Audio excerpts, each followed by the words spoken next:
Albator, Albator. Les plus de 30 ans se souviennent avec émotion des aventures du pirate de l'espace, de son vrai nom Captain Harlock, diffusé à la télévision française en 1978. Le riche univers de science-fiction de son créateur, le mangaka Matsumoto Leiji, ne pouvait que séduire les créateurs de jeux vidéo. Pourtant, si l'on accepte les multiples jeux de pachinko, le balafré et ses acolytes ne se montrent que rarement sur nos consoles, le record de ses apparitions étant détenu par la PlayStation première du nom.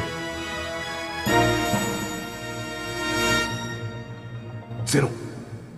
男は明日のために戦わねばならない時がある。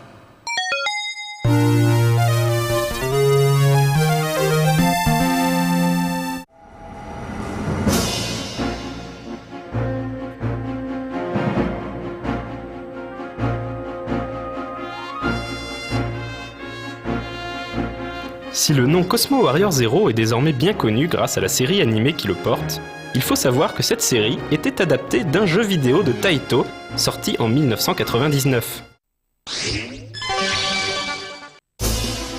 Jeu de baston 3D opposant les personnages emblématiques du maître, parmi lesquels Harlock bien sûr, mais aussi Emeraldas, Toshiro et quelques nouvelles têtes, Cosmo Warrior Zero ne présente que peu d'intérêt malgré sa tentative de proposer un mode solo digne de ce nom entrecoupant les différents combats de niveaux à explorer. Le gros point fort du jeu reste sa collection de croquis préparatoires débloqués au fur et à mesure que l'on termine les différents modes.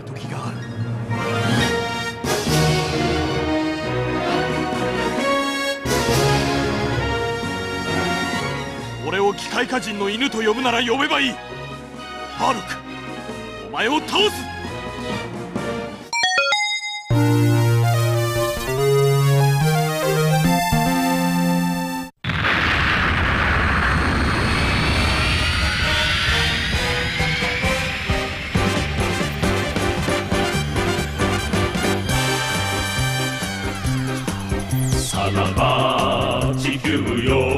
La saga Yamato, sur laquelle Matsumoto fit ses premières armes dans le dessin animé, est un des piliers de l'animation japonaise.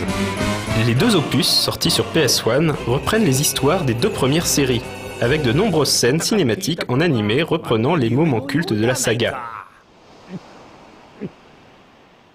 苦しかったあの戦いも今ではもう歴史の1ページに過ぎん。ヤマトのことを覚えているのはわしらだけになってしまったみたいだな。佐藤先生。Tous les personnages ont pour l'occasion eu droit à une cure de rajeunissement sous la plume du caractère designer Masunaga Keisuke. Mais Salaba Yamato ne se contente pas de flatter le fan, il se permet également d'être un excellent jeu de combat tactique. Alternant les phases de déplacement en tour par tour continu, sur un damier hexagonal et des combats spatiaux trépidants, le jeu s'avère une adaptation plus qu'honnête de la série d'origine. L'une de ses particularités est que toutes les commandes se font via les personnages eux-mêmes et les postes qu'ils occupent à bord du navire, immersion garantie.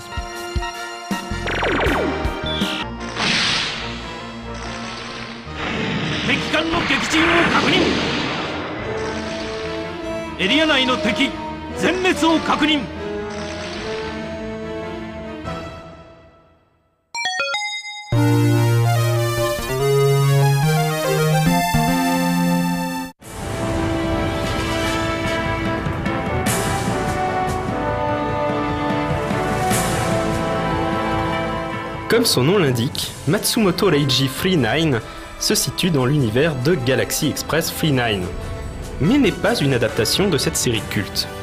Il s'agit plutôt d'une relecture des aventures de Tetsulo, dans laquelle tous les personnages de Matsumoto ou presque viennent jouer un rôle. Il s'agit d'un jeu d'aventure au graphisme 3D plutôt réussi, dans lequel vous incarnez le jeune Tetsulo donc, qui voyage aux côtés de la mystérieuse Metel, à bord du train spatial Galaxy Express 999. 地球か。あんなに大きくて青かったんだね。よく見ておくのね。あなたの本当の目で見る地球は。Le train sera régulièrement bloqué sur de nombreuses planètes et ce sera à vous de trouver un moyen de le faire repartir. On pourrait presque se croire dans Siberia, si n'étaient les rencontres avec Harlock, Emeraldas, Toshiro et toute la clique. Le jeu s'avère très plaisant à jouer, même si, sorti uniquement au Japon, il ne livrera ses secrets qu'aux joueurs familiers de la langue. C'est d'ailleurs le défaut commun à tous ces titres qui restent méconnus dans nos contrées. Verra-t-on un jour le pirate de l'espace sur nos consoles dans la langue de Molière ?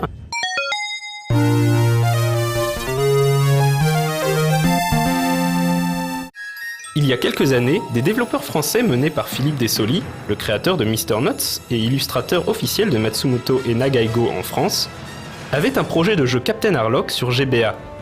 Mais malgré l'accord des ayants droit, le jeu ne vit pas le jour, faute d'éditeurs intéressés.